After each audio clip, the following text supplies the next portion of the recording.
The movie opens up in Rio de Janeiro, Brazil, where our main character, Arthur Bishop, is living peacefully, trying to forget his past life as a hitman. He appears to have faked his own death, and has even changed his identity to stay anonymous. Arthur lives on a yacht in a beautiful tourist area by the sea. Each morning, he wakes up, enjoys his coffee while playing his favorite music, and then heads out for a jog. As a precaution, he has set up a bomb in the boat to deter potential thieves. He also very likely woos local ladies with his bald head. One day, Arthur heads to a familiar restaurant having a sea view where everyone knows him. But as soon as he takes his seat, a random girl named Renee approaches him, claiming that she has been looking for him for a long time. She explains that she works for a dangerous boss who wants Arthur to eliminate 3 of his enemies discreetly, making their deaths appear natural. This is all happening very fast, and it obviously perplexes Arthur, so he tries to walk away, but Renee threatens to expose his location if he doesn't comply. Arthur then scans the area and notices that she is not alone. There are several goons holding different weapons.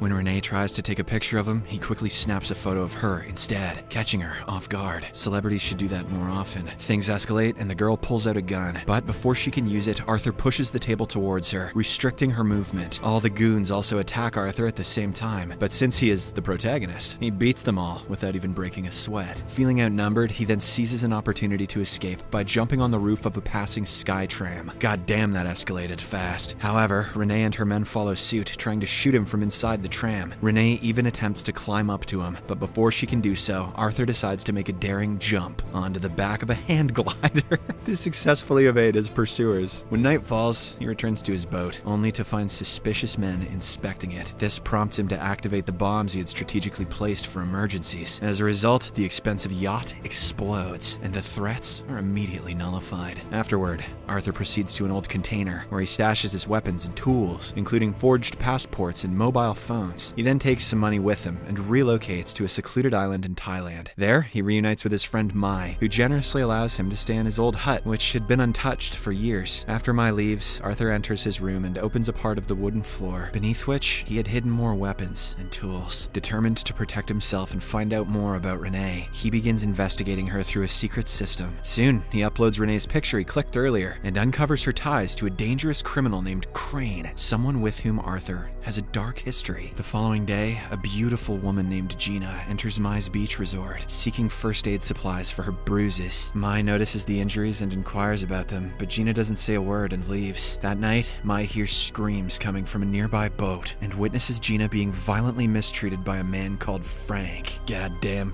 Frank. Concerned for her safety, Mai rushes to Arthur for help, even though he is reluctant to get involved. Nevertheless, feeling a sense of responsibility towards Mai, he takes a look at the incident through his binoculars and heads to the boat. Despite his attempt to reason with Frank, the latter tries to use a weapon and a physical altercation ensues. In the end, Frank accidentally hits his head on a metal pole and dies on the spot. Whoopsie doodle, says Jason Statham. When Gina sees the lifeless body, she passes out. Mai manages to bring her safely to the shore, while Arthur searches the boat. To his surprise, he discovers a gun, Gina's passport, and a phone that includes a picture of himself. Unnerved by the discovery, Arthur sets the boat on fire and returns to the hut. After this, he angrily wakes Gina, and, showing her the picture, confronts her about her connection to Crane. Initially, she refuses to say anything, but when Arthur points a gun at her, she admits that she was blackmailed into working for Crane, who holds something significant over her. Following this, Gina reveals that she used to run a shelter for human trafficking victims in Cambodia. Life was pretty normal, and everything was pleasant, but that all changed one day when Crane's henchmen killed one of her staff members. They then forced Gina into accepting the mission and threatened to harm the children under her care.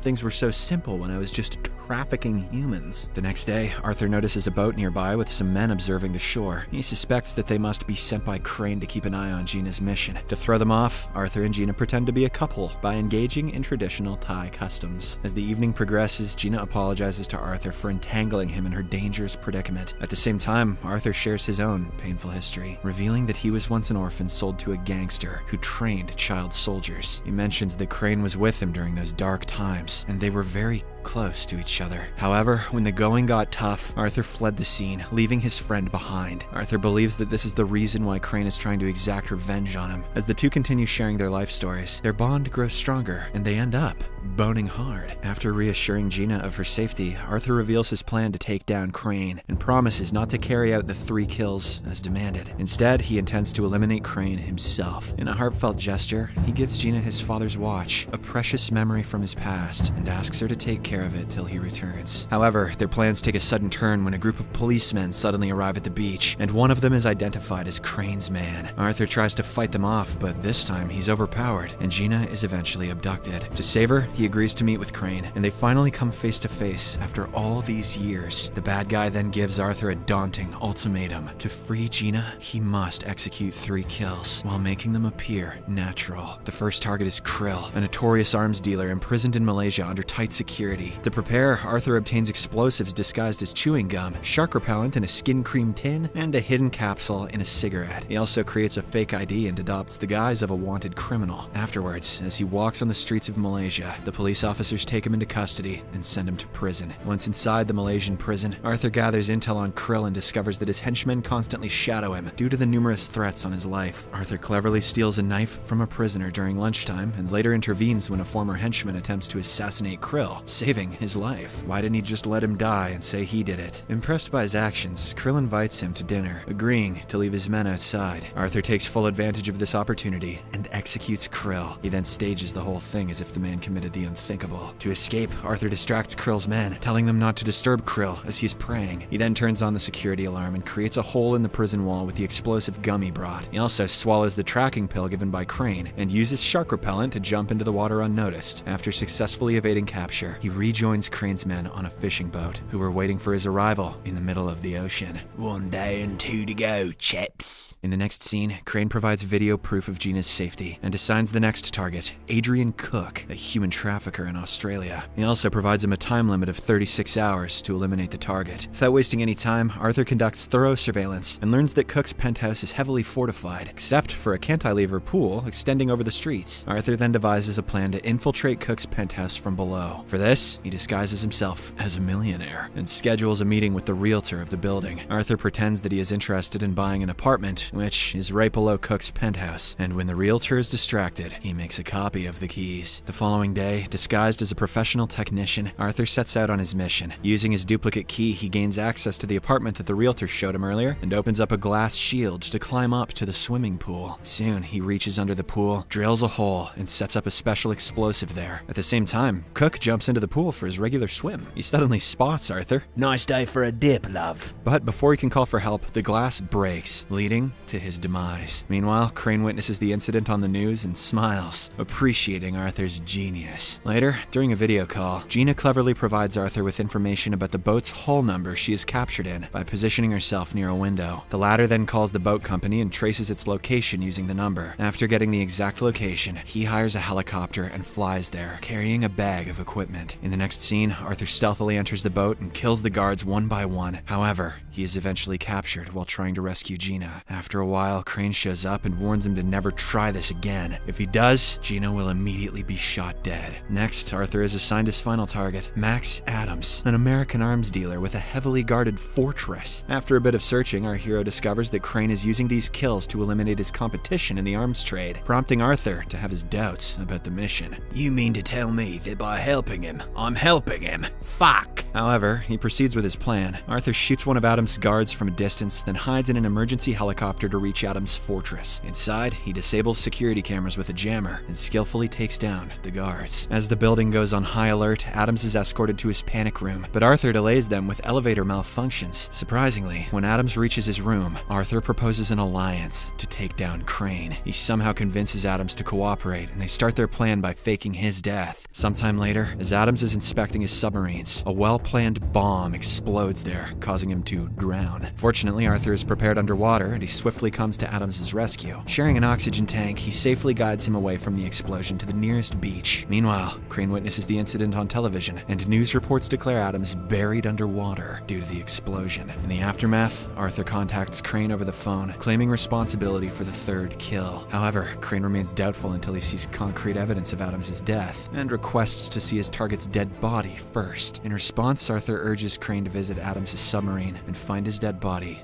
there. Eager to confirm the kill, Crane orders his men to locate Adams' body and to take care of Arthur once and for all. Arthur sets up a series of lethal traps. As Crane's henchmen descend one by one, they find themselves falling into the cunningly laid traps, or becoming victims of Arthur's stealthy approach. With each passing moment, Crane becomes increasingly aware that Arthur poses a significant threat to his plans. Realizing that he is the next target, Crane resorts to using Gina as bait, placing her outside on the boat to lure Arthur. As our hero approaches underwater, he notices Gina standing near the helipad. He then launches a ruthless assault on Crane's guards, killing them one by one. Gina also tries to help, but becomes injured during the scuffle. Seeing this, Arthur quickly secures her in an emergency release pod to ensure her safety. After this, he deftly eliminates all of Crane's henchmen and finally confronts him in a brutal hand-to-hand showdown. Realizing that all of his men are dead, Crane quickly activates the bomb in the boat. Following this, a tense fight ensues between the two, but Arthur quickly gains the upper hand and binds Crane to the boat with an anchor chain. However, just after a few seconds, the boat